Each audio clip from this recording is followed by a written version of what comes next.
Today, we're diving into the ongoing uprising in Iran. And this is a story not just about protests and repression, but about a battle over information itself. A fight to keep the truth from being completely blacked out. So, let's just start with this really tough question. What happens when a government decides to just pull the plug on the internet to hide what it's doing from the world? I mean, how do you even begin to count the dead when journalists are blocked and families are forced into silence? And look, this isn't some hypothetical scenario. For millions of people in Iran, this is what's happening on the ground right now.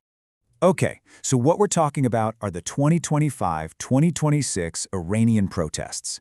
You have to understand, this was a huge nationwide movement that just exploded out of economic despair and a deep hunger for political change. And the response? It was brutal, deadly force, and a total information blackout from the state.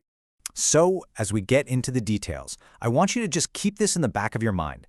If this was your city, your hospital, your family, what would you want the rest of the world to do? All right, so to really get a grip on what happened, we've got to go back to the beginning. How did a protest about money turn into this massive, nationwide fight for freedom? Let's trace it. Just look at the timeline here. Look how fast this all went down. So it kicks off on December 28th, right? Shopkeepers in Tehran's Grand Bazaar are protesting the currency just collapsing. But then, just 3 days later, boom, it's nationwide and the demands are political. By January 3rd, it's already turned deadly. And then, by the 10th, the internet goes dark, hiding what we now know was a horrifying escalation in violence. And this slide really gets to the heart of it. This is the crucial shift. You see, it started with economics, right? People literally couldn't afford to live. But it morphed into something so much bigger, so much more fundamental. The demands became about the very soul of the country. We're talking about basic human rights, dignity, and a call to end the Islamic Republic itself. So how did the state respond to these calls for freedom? Well, it wasn't random. Human rights groups have documented what looks like a clear, systematic playbook for repression. And the tactics they used, I mean, it's pretty revealing. This is way beyond standard riot control. We're talking about documented use of rifles and shotguns against protesters who were by and large peaceful. That's unlawful lethal force. And on top of that, you have mass arrests. And get this, even raids on hospitals to snatch the wounded.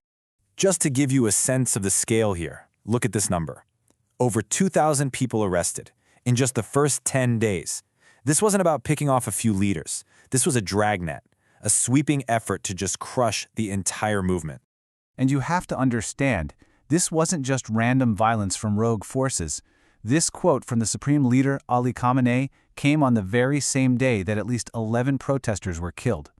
It's pretty clear this was a green light from the very top, telling security forces to use maximum force. You know, the repression didn't just stop on the streets. It went much deeper. Authorities are actively trying to control the entire story. They're pulling injured people right out of their hospital beds, forcing grieving families to go on state TV and blame rioters for their own loss. They're even threatening secret burials if families dare to speak out.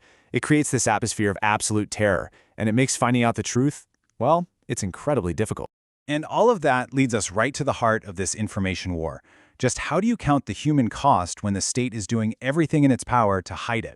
Okay, just take a second and let this number sink in. 217. That's the number of deaths from just 6 hospitals in one city on a single night.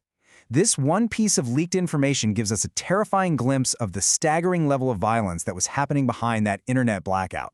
Now, when you look at the different death toll estimates, the huge gaps, they tell a story all on their own. You see, early on, human rights groups on the outside could verify a few dozen deaths. But then during that peak period of violence, when the internet was cut, a report leaked from inside the country suggested the number was actually closer to 2,000. And this isn't a contradiction. It's a direct consequence of the information blackout. So the hard truth is we don't know the real death toll. We may never know. And that uncertainty, that's not an accident. It's the entire point. The internet blackouts, the intimidation of families, it's all engineered to hide the real numbers from the world. So, in the face of all this, what's the international community saying? What are groups like the UN and human rights organizations calling for? What are the actual steps to get some accountability? Well, the demands are pretty clear and direct. Number 1, stop the killing immediately. 2, release the thousands who've been locked up just for protesting. 3, turn the internet back on, restore full connectivity. And finally, let independent investigators in, including the UN's own fact-finding mission, so they can uncover the truth and hold the people responsible accountable.